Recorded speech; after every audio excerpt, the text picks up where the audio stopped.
This is video of the Melrose inspection.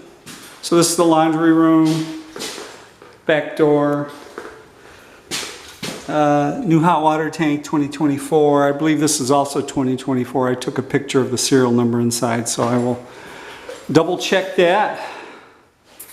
That will be in your report. There's a hole in the ceiling here going up to the second floor. That might be to let warm air, because it gets real warm in here, to let warm air to the second floor. I'm not sure, I'm just guessing. I've seen that done before. But you do have a laundry hookup, hot and cold water, GFI plug. There's really no access to the crawl space here. I thought this might be it, and I had that off. I took pictures of it. I thought for sure it was in there. No access. So basically, there's no adequate access to the crawl space in this house, so, which concerns me. I think this used to be a back porch. It slopes off this way, and then that's where the house started. Electric, updated electric, 100 amp service. It looks okay inside. They got the wrong screws in here. They have pointed screws which can hit the wires and cause a short, so that'll be in your report. Not a big deal. You only got one plug in this countertop and no plugs over here. You're supposed to have a plug in the countertop. I guess this would be the dining room. There's no heat coming out of this vent right here. I took thermal imaging pictures of it. So there's no heat in the dining room. Both of these in the living room have heat coming out of them. These two are back to back, so I'm not sure why this one's getting heat and this one's getting zero. I mean nothing. Thermostat's over here on this wall. I turned the heat back off. You can see it's 77 degrees in here right now. I had the air conditioning turned on and it does not work. It's a 1995 unit, so that's way past its expected useful life. Upstairs,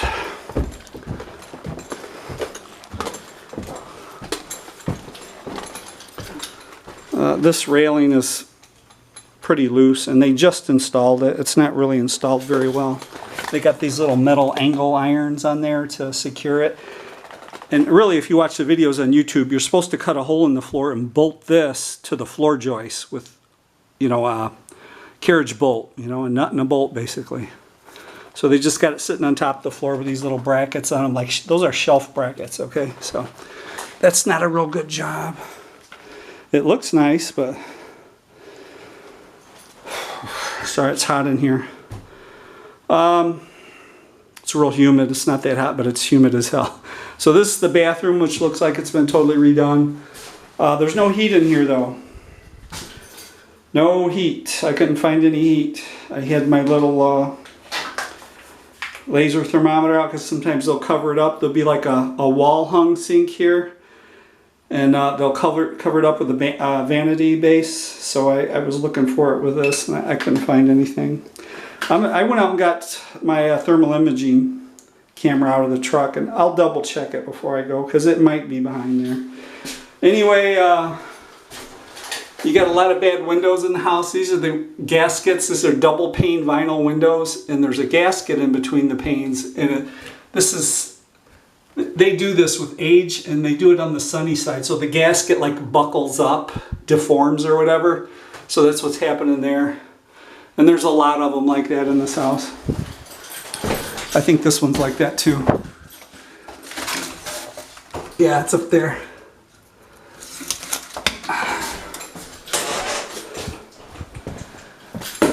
So you got 3 bedrooms up here, but a bedroom's supposed to have a closet. This one has a closet.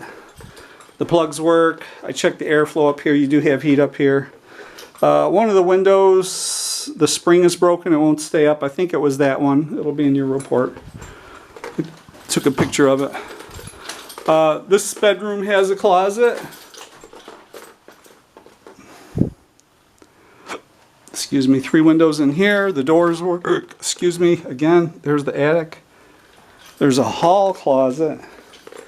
But this is the back bedroom on the drive side. There's no closet in here. So you can't really call it a bedroom.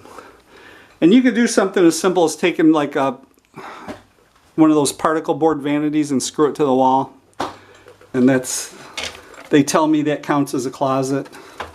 I don't work for the city. I'm not code enforcement, so I can't tell you 100%, but that's what they tell me.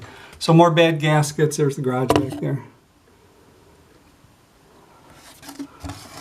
Somebody stuck some stuff on here. I don't know what that's, some kind of tape. They did this one too. I think it's duct tape and then someone peeled it off.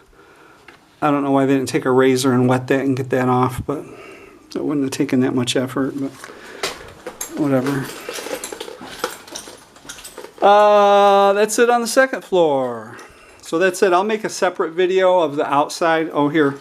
Yeah, so that, you know, this walls are thick in these old houses, so this is a modern door frame and it's that wide, but the wall is that wide, so they took some door casing and made that, they call that a jam extension, but yeah, it doesn't look bad.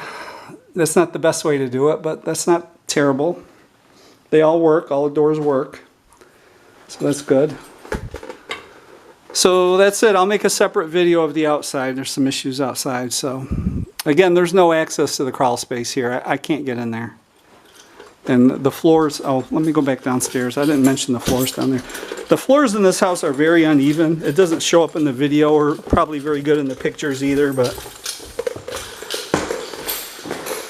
like this whole wall, that must be a bearing wall. So this whole, I can see the floor going down there. It goes down the whole center of the house. So